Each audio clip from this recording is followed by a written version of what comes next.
도둑은 집 안에 있는 사람이 잠들어 있을 한밤중에 침입합니다. 집주인이 잠들 때까지 기다렸다가 깊은 밤 가장 어두운 시각에 조용히 침입합니다. 예수님이 자신의 오실 시점을 도둑의 침입에 비유하여 말씀하신 것은 이 세상의 죄악과 미혹이 절정에 달할 어둠의 때에 도둑같이 갑자기 오실 것이므로 도둑의 침입에 대비하듯이 잠들어 있지 말라고 당부하신 것입니다. 주의 날이 밤에 도적같이 이를 줄을 너희 자신이 자세히 알미라. 그가 호련히 와서 너희의 자는 것을 보지 않도록 하라. 예수님은 호련히 오실 것이라 말씀합니다. 인류가 여전히 장가가고 시집가고 제품을 사고 팔고 나무를 심고 집을 건축하는 개인의 자유와 권리가 아직은 보장되는 평온하고 일상적인 때에 갑자기 오실 것이라 말씀하고 있습니다. 노아의 때에 된 것과 같이 인자의 때에도 그러하리라. 노아가 방주에 들어가던 날까지 사람들이 먹고 마시고 장가들고 시집가더니 홍수가 나서 저희를 다 멸하였으며 또 롯의 때와 같으리니 사람들이 먹고 마시고 사고 팔고 심고 집을 짓더니. 결혼하는 일, 나무를 심는 일, 집을 짓는 일, 이 세 가지 일의 공통점은 미래가 보장될 때 평온한 상태일 때 할 수 있는 일이라는 분명한 공통점을 갖고 있습니다. 이는 대환난이 일어났거나 종말적 대재앙이 시작된 미래가 암담한 상황에서 할 수 있는 일이 아니라는 점을 동시에 수반합니다. 그가 임하실 때 자는 것을 보지 않도록 하라, 깨어 있으라고 분부하신 것은 신자들 중에 잠자는 자들이 있을 것이기 때문입니다.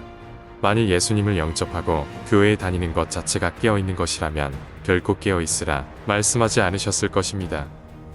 하지만 이 말씀은 예수님을 따르던 제자들에게, 그를 믿고 따르던 신자들에게 하신 말씀이라는 점을 유념해야 합니다. 기독교 신자라 하더라도 잠자는 자들이 있을 것이기에 깨어있으라 말씀하시는 것입니다.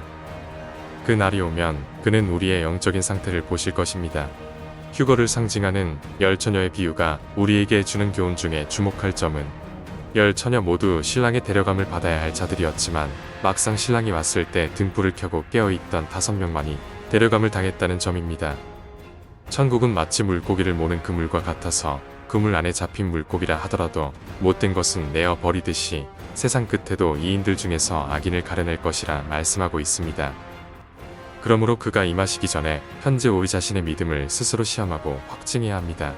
곧 임하실 예수님의 눈앞에 진실함이 없는, 실상은 이 세상에 소망을 둔 마음 상태로 발견되지 않도록 우리 스스로를 말씀 앞에 비춰보고 겸손하고 거룩하게 우리의 마음을 지켜야 합니다.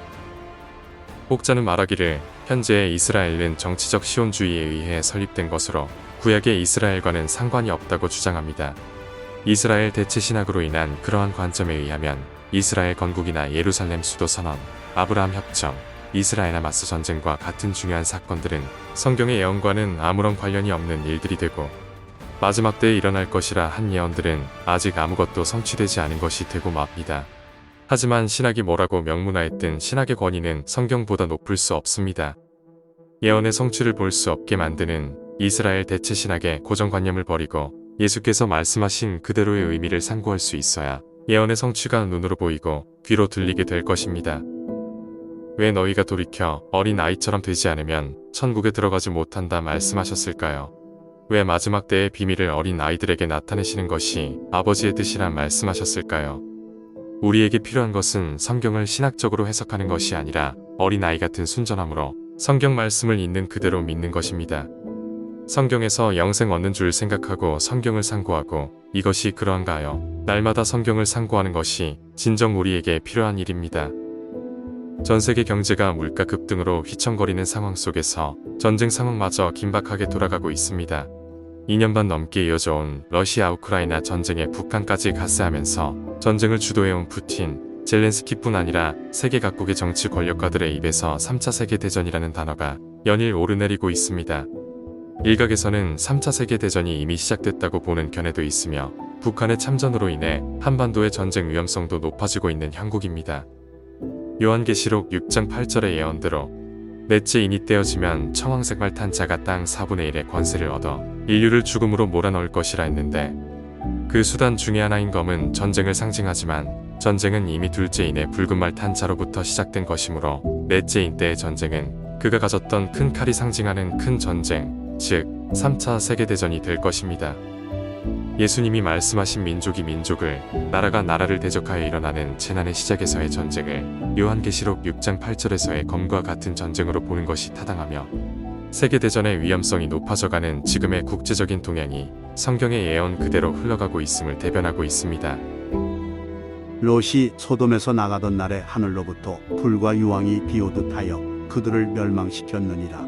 인자가 나타나는 날에도 이러하리라. 예수님이 강림하실 그 날이 롯의 때와 같을 것이라 말씀하고 있음을 주목하십시오.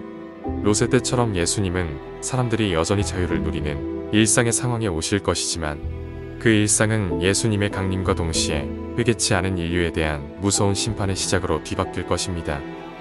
노아의 때와 롯의 때에 그러했듯이 의인들은 심판의 시작 직전에 데려감을 당할 것이며, 옮기어진 그곳에서 세상에서 벌어질 대환난을 목도하게 될 것이라 말씀하고 있습니다.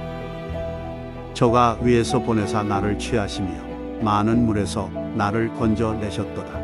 나를 강한 원수와 미워하는 자에게서 건지셨으며 그들은 나보다 힘이 세기 때문이로다. 주께서 나를 내 원수들에게서 구조하시니 주께서 실로 나를 대적하는 자의 위에 나를 드시고 나를 강포한 자에게서 건지시나이다. 나의 하나님이 그 인자하심으로 나를 영접하시며 내 원수의 보응받는 것을 나로 목독해 하시리이다. 여호와를 기다리고 그 도를 지키라. 그리하면 너를 들어 땅을 차지하게 하실 것이다. 악인이 끊어질 때에 내가 목도하리로다. 이 세상이 한낱 사라질 부질없는 것들로 유혹하고 붙잡으려 해도 우리는 우리의 것이 아니기에 세상에 대해 자유로울 수 있어야 합니다. 우리의 존재도 우리의 목숨도 우리의 미래도 예수님이 주신 것이고 그분 손에 달려 있습니다. 주신 분이 주님이여 취하실 분도 주님이시며 그분만이 우리의 소망이고 영원한 미래이십니다. 높아진 마음을 내려놓고 사랑 안에서 서로 용서하고 축복하며 감사함으로 그 날을 준비해야 합니다. 그 날이 결코 멀지 않습니다.